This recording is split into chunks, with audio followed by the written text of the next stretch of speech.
नमस्कार स्टूडेंट। आज हम हिंदी का कक्षा 9वीं का दूसरा लेसन देखेंगे। बिल्ली का बिलंगुड़ा, पार्ट 2। लेखक राजेंद्र लाल हंडा। एक हास्य कहानी है। जीवन की किसी घटना रोचक प्रवाही वर्णन कहानी होती है। जीवन की कोई भी एक घटना, उसका रोचक मतलब इंटरेस्टिंग, प्रवाही वर्णन मतलब कहानी होती है। इसमें किसी सत्य का उद्घाटन होता है। सत्य मतलब सच्चाई। हास्य कहानी में हल्के फुल्के हंसी के अंदाज से प्रस्तुत किया जाता है। प्रस्तुत पाठ में लेखक हांडा जी ने हास्य के माध्यम से गलत फहमी के कारण उत्पन्न विशेष स्थितियों का वर्णन किया है। एक समय था जब घरों में बिल्ली का आना बुरा समझा जाता था। एक समय था कि आज भी कई जगह माना जाता है कि बिल्ली अगर अपने सामने से रास्ता काट कर गई तो बुरा होता है। परंतु आजकल की परिस्थिति के कारण पुरानी विचारधारा और परंपरा एकदम घपले में पड़ गई। लेकिन आज लोग पढ़े लिखे हैं तो परिस्थिति और पुरानी विचारधारा और परंपरा आज घपले में पड़ गई, मतलब नष्ट हो गई है। वही विचार ठीक समझा जाता है जिसमें काम चले, और आज वही विचार ठीक समझा जाता है जिससे काम चले। पिछले दिनों हमारे घर में बहुत चूहे हो गए थे। उन्हें घर से निकालने के बहुत तेरे प्रयत्न किए गए, पर हमारी एक न चली। अभी लेखक कहते हैं कि उनके घर में बहुत सारे चूहे हो गए थे और उनको घर से निकालने का बहुत प्रयत्न किया गया। उन्हें घर से निकालने के लिए आटे और अनाज के लिए लोहे के ढोल, ढोल मतलब यहां दिए पीपे, यह उपाय कुछ दिन तक कारागर रहा, कुछ दिन तक फायदेमंद रहा। परंतु आंख बचाकर चूहे इन ढोलों में भी घुसने लगे। लेकिन आंख बचाकर कभी कभी चूहे इन पीपों में घुसने लगे। इस समस्या पर कई मित्रों से परामर्श किया। परामर्श मतलब विचार विनिमय। कई मित्रों से परामर्श किया। आखिर यह फैसला हुआ कि घर में एक बिल्ली पाली जाए। फिर मित्रों ने एक सलाह दी कि घर में एक बिल्ली पालो ताकि चूहे घर से गायब हो जाएंगे। इस प्रस्ताव पर किसी को आपत्ति नहीं थी। घर में यह प्रस्ताव रखा सभी के सामने और घर में सदस्यों में किसी की आपत्ति नहीं थी, किसी ने मना नहीं किया। चुनांचे एक बिल्ली लाई गई। चुनांचे मतलब इसलिए एक बिल्ली लाई गई। उसकी खूब खातिर होने लगी और इस बिल्ली की अच्छी तरह से खातिरदारी, उसकी देखभाल होने लगी। कभी बच्चे दूध पिलाते, कभी रोटी देते उस बिल्ली को, कभी दूध पिलाते हैं, कभी रोटी देते हैं। उसने विधि पूर्वक चूहों का सफाया शुरू कर दिया और विधि पूर्वक जितने भी घर में चूहे थे उनको सफाया शुरू किया।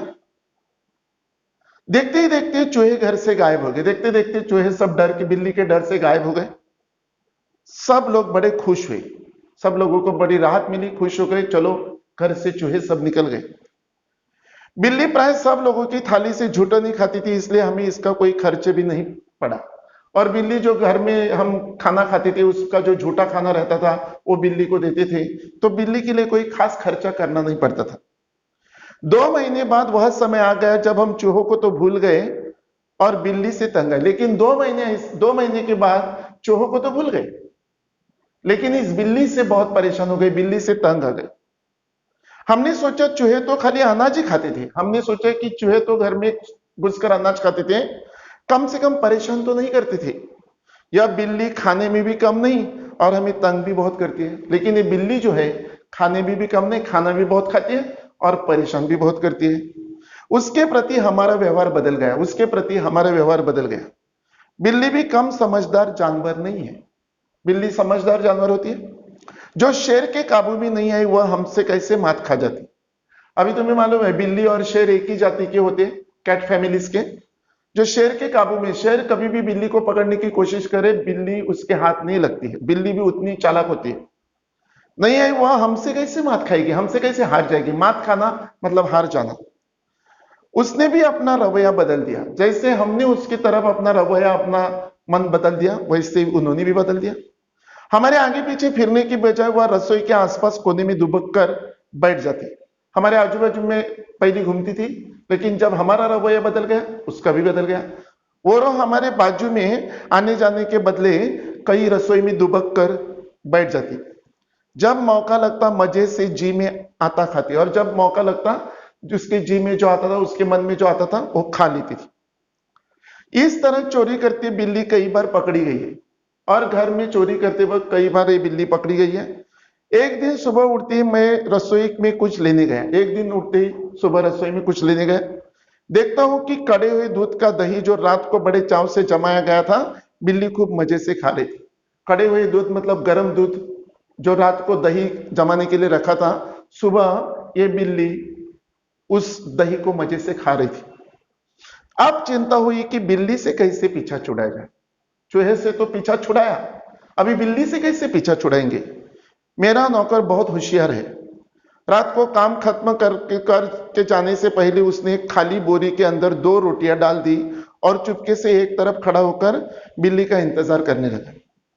और फिर रात को जब काम खत्म हो जाने के बाद पहले उसने एक खाली बोरी के अंदर को 2 रोटियां डाली। खाली बोरी, बोरी मतलब गोनी, इधर अर्थ लिखा है। बिल्ली खूब रात को काम खत्म करके जाने से पहले उसने खाली बोरी को अंदर से 2 रोटियां डाल दी और चुपके से एक तरफ खड़ा होकर बिल्ली का इंतजार करने लगा। बिल्ली आई, एकदम रोटियों पर झपटी। नौकर ने तुरंत बोरी का एक सिरा पकड़कर उससे ऊपर से बंद कर दिया। रस्सी के साथ बोरी का मुंह बांध दिया। चूंकि अब रात के 10 बजे थे, मैंने उसे अपने नमरू के साथ कहा, सवेरे बिल्ली को कहीं दूर छोड़ा है जिससे वह घर के वापस ना आ सके। और बिल्ली को इस तरह से गोनी में बांध कर रख दिया और सुबह नौकर को बताया कि इस बिल्ली को कहीं दूर छोड़कर आए ताकि वो घर वापस ना आ सके। सब लोगों को चाय पिलाते पिलाते अमरू को अगले दिन 8 बज गए। सब घर के सारे सदस्य को चाय नाश्ता देते हुए देते अमरू जो लेखक के घर का नौकर था उसको 8 बज गए। मैंने याद दिलाया कि उसे बिल्ली को भूली भटेरिन की तरह छोड़कर आना है और मैंने उसको याद दिलाया कि बिल्ली को वैसी जगह पर छोड़ दो कि वो भूली भटेरिन, भूली मतलब जो भटेरिन मतलब जो रास्ता भटकते हैं, ऐसे दूर छोड़कर आना है। बोरी कंधे पर लटका अमरू चल दिया। उन्होंने बोरी कंधे पर लटक दी और चल दिया। बात आई गई हो गई और बात नॉर्मल हो गई। आई गई होना मतलब बात नॉर्मल होनी, सामान्य हो गई। मैं हजामत और स्नान आदि में व्यस्त था। हजामत मतलब दाढ़ी करना और सुबह का नहाना, क्योंकि 9:30 बजे दफ्तर जाना था। 9:30 बजे मुझे दफ्तर जाना था। गुसल खाने से मुझे कुछ जोर से शोर सुनाई दिया और नीचे से आवाज सुनाई दी। मैं नहाने में व्यस्त था, कुछ गुनगुना रहा था। मैं अपने बाथरूम में था, कुछ गुनगुना रहा था, इसलिए मेरा ध्यान उधर नहीं गया। 2 मिनट के बाद फिर शुरू हुआ। 2 मिनट के बाद फिर शुरू हुआ। इस बार मैंने सुना कि मेरे घर के सामने कोई आवाज लगा रहा है और मैंने सुना कि बाथरूम से सुना कि मेरे घर के सामने कोई आवाज सुना रहा है। आपका नौकर पकड़ लिया गया। अगर आप उसे छुड़ाना चाहते हो तो छप्पर वाले कुएं पर पहुंची। और छप्पर वाले कुआं मतलब जिस छत कुएं पर, छत वगैरह गांव में ऐसे होता है कि कहीं कहीं कुआं होती है और छत होता है, एक जगह थी और उधर बुलाया लोगों ने। मैं हैरान हुआ कि क्या बात है। समझा शायद अमरू किसी साइकिल से टकरा गया होगा। मुझे लगा कि अमरू जो बिल्ली का बोरी लेकर जा रहा था किसी साइकिल से टकरा गया होगा। शायद साइकिल वाले का कुछ नुकसान हो गया होगा, शायद साइकिल वाले का कुछ नुकसान हुआ होगा और उससे अमरू को धर पकड़ा हो। रही आदमी इकट्ठा होने की बात, यह काम दिल्ली में मुश्किल नहीं और फिर कलोल बाग में तो बहुत आसान। सैकड़ों आदमियों को पता ही नहीं कि वे किधर जाए और क्या करें। सैकड़ों आदमियों को तो पता ही नहीं होता है कि किधर जाए क्या करें, क्योंकि दिल्ली में अनएम्प्लॉयमेंट बहुत है, बेरोजगारी बहुत है, लोग खाली घूमते फिरते हैं। वह खूब खिलखिलाकर हंस रहा था। उसे डांटते हुए मैंने पूछा, अरे क्या बात हुई, तूने आज सुबह सुबह क्या गड़बड़ की जो इतना शोर मचा और मोहल्ले के लोग तुझे मारने को दौड़े। अमरू कुछ कहना ही नहीं पड़ा, उसके पीछे कुछ आदमी आ रहे थे। अमरू को कुछ कहना नहीं पड़ा, उसके पीछे कुछ आदमी आ रहे थे। उन्होंने सारा मामला समझा दिया। बात यह हुई कि जैसे अमरू कंधे पर बोरी लटकाई बिल्ली को बाहर छोड़ने जा रहा था, कुछ लोगों को शक हुआ कि बोरी में बच्चा है। जैसे अमरू अपने घर से निकला, थोड़ा आधा रास्ता काट गए और बीच में लोगों को शक हुआ कि इस गोनी में कुछ हिलता हुआ दिखाई देता है, इसमें बच्चा है। 2 आदमी चुपके चुपके उसके पीछे हो लिए। 2 आदमी उसके पीछे हो लिए। उन्होंने देखा कि बोरी अंदर से हिल रही है। उन्होंने देखा कि बोरी अंदर से हिल रही है। बस उन्हें विश्वास हो गया कि इस बदमाश ने किसी बच्चे को पकड़ा है। और फिर उन्हें विश्वास हुआ कि इस बदमाश ने, अमरू ने किसी बच्चे को पकड़ लिया। अमरू स्वभाव से अल्पभाषी था। अमरू का स्वभाव ऐसे था कि वो ज्यादा बात नहीं करता था, अल्पभाषी था। कुछ मस्करा भी था, कुछ मस्ती भी करता था। मस्करा मतलब मजाक। वह चुप रहा। देखते देखते 50 आदमी खड़े हो गए। देखते देखते अमरू के पीछे दिल्ली में उस करोल बाग एरिया में 50 आदमी आ गए। उनमें से एक चिल्लाकर कहने लगा, घेर लो आदमी को, या बदमाश उस गिरोह में से है जिसका काम बच्चे पकड़ना है। और फिर एक ने आवाज दी कि घेर लो इसको, ये बदमाश है और ये उसके गिरोह में से, गिरोह मतलब बदमाशों की टोली, जिसका काम है बच्चों को पकड़ना। क्योंकि इन दिनों में दिल्ली में बच्चों को किडनैपिंग के बहुत सारे मामले सामने आए थे।